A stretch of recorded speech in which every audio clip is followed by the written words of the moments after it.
कहानी है सुंदरवन जंगल की, जहाँ सभी पक्षी होली की तैयारियों में लगे हुए थे। होली बहुत जल्दी आने वाली थी।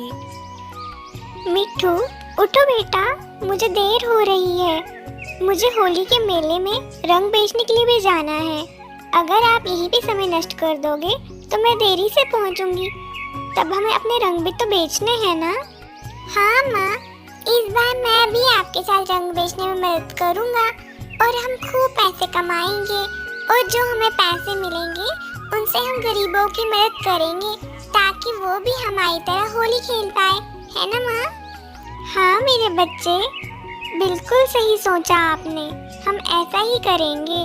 हम बहुत मेहनत करेंगे और जो भी पैसा कमाएंगे उससे सबकी मदद करेंगे। शाबाश मेरे बच्चे, मुझे आप पे नाज है। टूनी ने जंगल के बीचों बीच अपने रंगों का स्टॉल खोला और टूनी ने अपने सभी रंग घर के फूल पत्तियों से और जड़ी बूटियों से बनाए थे, जिस कारण सभी लोगों के उसके रंग बहुत पसंद आ रहे थे। अरे वाह टूनी, रंग तो तुमने बहुत अच्छे बनाए हैं। सभी तुम्हारे रंगों की काफी प्रशंसा कर रहे हैं। मुझे भी थोड़े रंग दे दो। और दाम भी तुमने बहुत कम रखे हैं। वहाँ देखो कल्लू और उसकी बीवी को, उन्होंने तो दामों को आसमान छुआ दिया है। हाँ काकी, आजकल हम किसी को क्या ही कह सकते हैं। सबकी अपनी अपनी मर्जी है। उनकी अगर यही इच्छा है तो वही सही। मुझे यही दाम सही लगा तो मैंने यही दाम रख दिया। चलो बेटा, भगवान तुम्हारा भला करे। जीती रहो मेरी बच्ची। तभी अचानक से टूनी के सामने कल्लू और कव्यानी आ जाते हैं। क्यों री टूनी चिड़िया, बड़ी खुश हो रही हो अपनी वाहवाही लूटकर? पूरे जंगल में तो तुम्हारे ही चर्चे हैं। हमें भी तो अपने रंगों का राज बताओ। ऐसा क्या मिलाया है अपने रंगों में कि जो सब लोग तुम्हारे से ही रंग खरीद रहे हैं और हमारी ओर कोई देखता तक नहीं है? नहीं कव्यानी बहन, ऐसी कोई बात नहीं है। मैंने तो अपने घर के फूल पत्तियों से रंग बनाए हैं। चाहे तो आप भी थोड़े रंग ले लीजिए। बड़ी आई हमें रंग बेचने वाली। देखिए कल्लू जी, इसे अपनी भाषा में समझा दीजिए, वरना मैं कुछ ऐसा कर बैठूंगी कि फिर ये तो बचेगी नहीं। देखो टूनी, हम दोनों तुम्हें यहाँ प्यार से समझाने आए हैं। तुम अपना ये स्टॉल बंद करो और ये सारे रंग हमें बेच दो।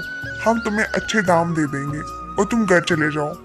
बस तुम कल से इस जंगल में रंग बेचने नहीं आना। चाहे तो तुम किसी और जंगल में चले जाओ, लेकिन तुम यहाँ नहीं आओगी। अगर तुम मुझे कल से यहाँ दिखी तो तुम्हारे रंग और तुम दोनों ही गायब हो जाओगे यहाँ से, समझे? कल्लू और कव्यानी की ऐसी कड़वी बातें सुनकर टूनी बहुत परेशान हो जाती है। हे भगवान, ये कल्लू और कव्यानी कितने बुरे हैं। ये लोग हमें परेशान करना कब बंद करेंगे? भगवान इन्हें इनकी सजा दे दे। टूनी घर आ जाती है और वह खाना बनाते बनाते भी कल्लू और कव्यानी की बातें याद करती है। उनकी ऐसी बातें सुनकर वह बहुत दुखी हो जाती है। उसे कुछ भी समझ नहीं आता अब वह क्या करेगी।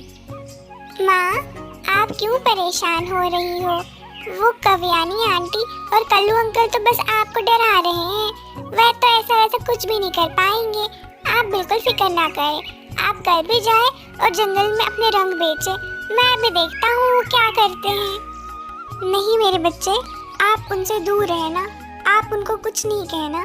क्या पता वो आपको कोई नुकसान पहुँचा दे। और रही बात मेरी, तो मैं इतनी जल्दी हार नहीं मानने वाली।